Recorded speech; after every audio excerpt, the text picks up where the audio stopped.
வணக்கம் மேஸ்திரி. ஒன்றும் இல்லை, நம்ம அண்ணன் பையன் ஒரு வீடு கட்டுறான். அதுதான் எவ்வளோ ஆகும், எத்தனை ஆள் தேவைப்படுவாங்க, அதெல்லாம் தெரிஞ்சுக்கிட்டு ஒரு எஸ்டிமேட் போட்டு கொடுத்தோன்னு வச்சுக்கேன், உனக்கே நான் பிடிச்சி கொடுத்துருவேன். நம்ம நீ தானே கட்டின வருஷத்துக்கு முன்னாடி, என்ன எஸ்டிமேட் போட்டு தெரியா?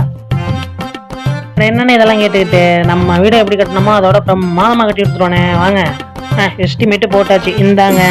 கொடுப்பா. என்னடா போட்டிருக்க? என்னது இது? டீ குடிக்க, சாப்பிட, இடத்துக்கு 6 பேர் வேலை பார்க்கறதுக்கு 10 லட்சமாடா? சரி, இப்போ இடையில மேஸ்திரி வேலையை விட்டு எங்கேயோ போனீங்க. நீ எங்கே போன? முன்னாடி நம்ம வீடு கட்டுறப்ப மேஸ்திரின்னு, அதுக்கப்புறம் கொஞ்ச நாள் கோவிட் டயத்தில் கார்பரேஷனில் இருந்துட்டேன். ஓ, அப்போ